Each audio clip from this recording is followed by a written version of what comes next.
విజయకేతనం ఎగరేయాలంటే మీ అందరూ చూసుంటారు. రేపు పెద్దలు విజయసాయి రెడ్డి గారు కూడా మాట్లాడుతూ చెప్తారు. రేపు జమిలీ ఎన్నికలకు సంబంధించినటువంటి బిల్లును కూడా రేపు పార్లమెంట్లో ప్రవేశపెడతా ఉన్నారు. సరే, ఎన్నికలు 2027లో వస్తాయా, ఎన్నికలు 2029లో వస్తాయా, ఇవన్నీ పక్కన పెడితే మన ధ్యేయం, పార్టీ ధ్యేయం జగన్మోహన్ రెడ్డి గారికి అండగా నిలబడాల్సినటువంటి బాధ్యత మనందరి మీద ఉంది. దానిటువంటి ఎన్నికల్లో మళ్ళీ ఆయన్ని ముఖ్యమంత్రిని చేసుకోవాల్సినటువంటి బాధ్యత మనందరి మీద ఉంది. ఇది మన కోసం, ప్రజల కోసం, రాష్ట్రం కోసం ఇది అవసరం అనేటువంటి విషయం ఇప్పటికే 6 నెలలు అయినటువంటి ఈ కూటమి ప్రభుత్వంలో వారు చేసినటువంటి పరిపాలన ద్వారా ఈరోజు ప్రజలు అనుభవిస్తున్నటువంటి ఇబ్బందుల ద్వారా మనకు అర్థమవుతా ఉంది. తప్పకుండా విశాఖపట్నం జిల్లాకు సంబంధించి రానటువంటి కాలంలో ఏ అవసరం వచ్చినా, గతంలో అయితే మేము ఏదైనా తప్పించుకొని తిరగడానికో లేకపోతే ఏదైనా అవసరం ఉంటే అక్కడ మీటింగ్ అనో ఇక్కడ మీటింగ్ అనో మంత్రులుగా ఉన్నప్పుడు చెప్పేటువంటి దానికి సాకు ఉంది. ఇప్పుడు మాకు సాకులు లేవు. అందుకని నన్ను జిల్లా పార్టీ అధ్యక్షుడిగా విశాఖపట్నానికి గతంలో మరి మాతో పాటు ఆయనతో పాటు మేము కూడా ఏదైతే ఉప ముఖ్యమంత్రిగా పనిచేసినటువంటి ముత్యాల నాయుడు గారిని అనకాపల్లికి చాలా తెలివిగా జగన్మోహన్ రెడ్డి గారు కూడా గతంలో మంత్రులుగా పనిచేసిన వాళ్ళందరినీ జిల్లా పార్టీ అధ్యక్షులుగా పెట్టాడు. మీ అందరికీ అందుబాటులో ఉంటాం.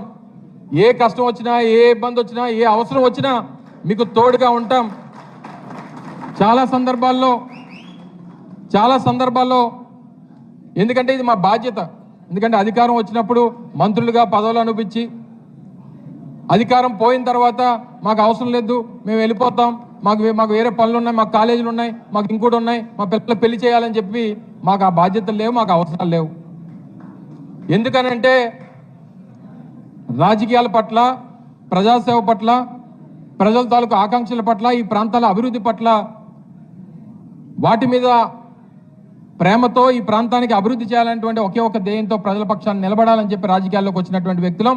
అటువంటి వ్యక్తులుగా జగన్మోహన్ రెడ్డి గారి నాయకత్వంలో అనేక మంది నాయకత్వాల్ని రాష్ట్ర వ్యాప్తంగా ఆయన తయారు చేసి అనేక మంది వార్డు స్థాయి నుంచి, గ్రామ స్థాయి నుంచి వార్డు మెంబర్ని, సర్పంచుల్ని, ఎంపీటీసీలని, జెడ్పీటీసీలు, ఎంపీపీలని, ఇలాగ మున్సిపల్ చైర్మన్లు, మేయర్లని ఒకే ఒక్క స్ట్రెచ్లో ఇంతమంది కార్పొరేషన్ చైర్మన్ని, డైరెక్టర్ని, కొన్ని వేల మందికి, లక్షల మందికి పదవులు ఇచ్చినటువంటి బాధ్యత జగన్మోహన్ రెడ్డి గారు తీసుకున్నారు. తప్పకుండా రానటువంటి కాలంలో పార్టీ కోసం కార్యకర్తలంగా అందరం కూడా కలిసికట్టుగా పార్టీ బలోపేతానికి కష్టపడాలని, మీరు అందరూ తోడుంటే ఈ పోరాటాన్ని ఎంతవరకైనా తీసుకెళ్తాం. ఏ అవసరం వచ్చినా సరే ప్రజల పక్షాన్ని నిలబడదాం. మీ అందరూ బలంగా మనం నిలబడదాం. నిత్యం నేను కూడా పార్టీ కార్యాలయంలో అందుబాటులో ఉంటాం. పార్టీ సమన్వయకర్తలను కానీ, పార్టీ సీనియర్ నాయకులు కానీ త్వరలోనే జిల్లా కమిటీ కూడా ప్రకటిస్తాం. అనుబంధ విభాగాలు కానీ అందరం కలిసికట్టుగా పనిచేసి పార్టీ బలోపేతం కోసం నిరంతరం పనిచేద్దాం. అలాగే పెద్దలు విజయసాయి రెడ్డి గారు కూడా ఈ ప్రాంతానికి రీజనల్ కోఆర్డినేటర్గా ఈ ప్రాంతంలో గతంలో దాదాపు 8 సంవత్సరాలు 2014 నుంచి 2022 వరకు 8 సంవత్సరాలు వారు రీజనల్ కోఆర్డినేటర్గా ఉన్నారు. 2 సంవత్సరాలు మళ్ళీ ఇతరితర జిల్లాల కోసం వారు రీజనల్ కోఆర్డినేటర్గా వెళ్ళారు. మళ్ళీ ఇక్కడికి వచ్చారు. ఈ ప్రాంతంలో అందరితో వారికి సత్సంబంధాలు ఉన్నాయి. వారి సలహాలు, సూచనలు, అలాగే ప్రతిపక్ష నాయకులు, మన శాసనమండలి ప్రతిపక్ష నాయకులు సత్యబాబు గారు కూడా మన అందరికీ ఇప్పుడు అందుబాటులోనే ఉంటారు. వారి సలహాలు, సూచనలు, జిల్లాలో ఉన్నటువంటి ప్రముఖులు, నాయకులు అందరి తాలూకు సలహాలు, సూచనల మేరకు మరింతగా ముందుకెళ్దాం. అనేక రకాలుగా ఇబ్బందులు పెట్టాలని, బెదిరించాలని, కేసులు పెట్టాలని, అరెస్టులు చేయాలని అన్ని ఇబ్బందులు పెట్టేటువంటి దానికి వాళ్ళు వెనకాడరు. కానీ పార్టీ నాయకులంగా అన్నింటికీ సిద్ధంగా ఉన్నాం అనేటువంటి విషయాన్ని మరొకసారి మీ ద్వారా వారికి తెలియజేస్తా ఉన్నాం. మాకే ఇబ్బంది కాదు, మీకే ఇబ్బంది వచ్చినా సరే మాకు ఇబ్బంది వచ్చినట్టుగా మీకు అండగా నిలబడతాం అనేటువంటి విషయాన్ని మరొకసారి మీ అందరికీ తెలియజేసుకుంటూ మరి అవకాశం ఇచ్చి మరి కార్యాలయాన్ని మరి ఎందుకు కాంగ్రెస్ పార్టీకి లేదు అనేటువంటి విషయాన్ని కూడా ఈ సందర్భంగా మీ అందరికీ తెలియజేస్తా ఉన్నాం. నిన్న మన పార్టీ నుంచి ఒక నాయకుడు వెళ్ళిపోయాడు. నిన్న భీమిలి నియోజకవర్గంలో సమావేశం పెట్టాం. దాదాపు 500 నుంచి 1000 మంది కార్యకర్తలు వచ్చారు, సీనియర్ నాయకులు వచ్చారు. వారందరూ కూడా మాట్లాడారు. వైఎస్ఆర్ కాంగ్రెస్ పార్టీ అనేటువంటిది కార్యకర్తల వల్ల నిలబడినటువంటి పార్టీ తప్ప నాయకుల వల్ల నిలబడినటువంటి పార్టీ కాదు. కానీ నిన్న మాట్లాడినప్పుడు కూడా ఒక విషయం చెప్పా. కానీ ఏదైతే 2009 నుంచి రాజశేఖర రెడ్డి గారు మరణించిన దగ్గర నుంచి 2019 వరకు పార్టీ కోసం కష్టపడి పనిచేసినటువంటి కార్యకర్తల్ని ఇది చెప్పక తప్పదు, ఇది అక్షర సత్యం, నిజం. ఇది ఈ విషయం జగన్మోహన్ రెడ్డి గారి దృష్టిలో కూడా పెట్టడం జరిగింది. గడిచినటువంటి 5 సంవత్సరాల్లో మనం కార్యకర్తలకి ఏదైతే గౌరవం వారు కోరుకున్నారో, అధికారం వస్తే ఏ రకంగా మేము ఉండాలని చెప్పి ఆశించారో అది మనం ఇవ్వలేకపోయాం అనేటువంటి బాధ ఈరోజు కార్యకర్తల్లో ఉంది. దాన్ని తప్పకుండా రానటువంటి కాలంలో దాన్ని సరిదిద్దుకోవాల్సినటువంటి అవసరం వైఎస్ఆర్ కాంగ్రెస్ పార్టీ నాయకత్వం మన మీద ఉంది అనేటువంటి విషయాన్ని కూడా నేను వాళ్ళతో చెప్పడం జరిగింది. వ్యవస్థలు తీసుకొచ్చారు జగన్మోహన్ రెడ్డి గారు.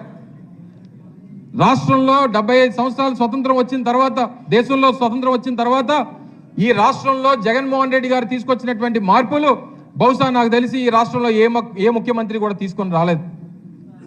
బహుశా అదే మనం చేసినటువంటి తప్పేమో. ఒకేసారి వ్యవస్థల్లో ఇన్ని మార్పులు తీసుకురావడం అనేటువంటి ప్రజలకు నచ్చలేదేమో,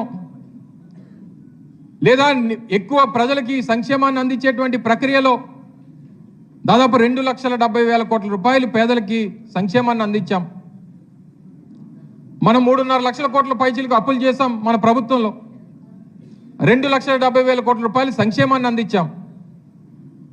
కానీ గడిచినటువంటి 6 నెలల్లో చంద్రబాబు నాయుడు గారు 72,000 కోట్ల రూపాయలు అప్పు చేశాడు. కేవలం 6 నెలల్లో 72,000 కోట్ల రూపాయలు అప్పు చేస్తే సంక్షేమం ఎంత ఇచ్చాడు చెప్పమనండి. కేవలం ఈ సంవత్సరంలో ఆయన పథకాల్లో అమలు చేసినటువంటి ఏకైక పథకం ఆ దీపం పథకం. ఆ దీపం పథకంలో ఇచ్చినటువంటిది సంవత్సరానికి 3 సిలిండర్లు అని చెప్పి ఇచ్చినటువంటిది 1 సిలిండర్. కానీ అందించినటువంటిది మాత్రం 200 కోట్ల రూపాయలు. ఇచ్చినటువంటి బడ్జెట్ 200 కోట్ల రూపాయలు. 72,000 కోట్ల రూపాయలు అప్పు చేస్తే సంక్షేమం ఇచ్చింది మాత్రం కేవలం 200 కోట్ల రూపాయలు. అయినా ప్రజలు మాట్లాడలేదు. కానీ ఈరోజు గ్రామాల్లోకి పేదవాడి దగ్గరికి వెళ్తే తలదించుకొని వెళ్ళిపోతా ఉన్నారు. మనకు ఓటైనటువంటి ప్రజలు తలదించుకొని వెళ్ళిపోతున్నారు.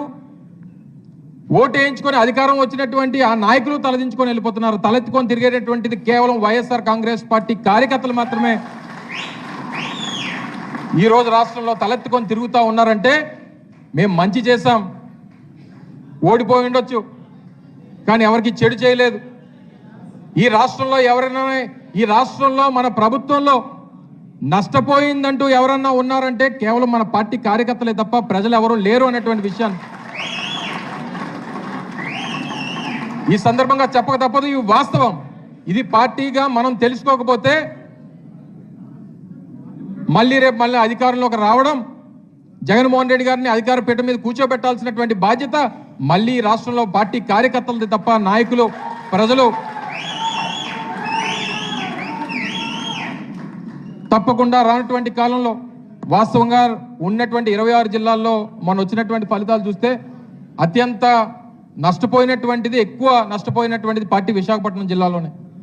నాకు 95,000 మెజారిటీ. నాకు కాదు, అవతలవానికి. భీముల్లో 92,000, మా గణేష్ కుమార్ గారికి దగ్గర 60,000, ఈస్ట్లో 70,000. పెద్దలు, శాసనమండలి ప్రతిపక్ష నాయకులు, గౌరవ మాజీ మంత్రివర్యులు శ్రీ బొత్స సత్యనారాయణ గారిని వేదిక మీదకి రావాల్సిందిగా కోరుతా ఉన్నాను.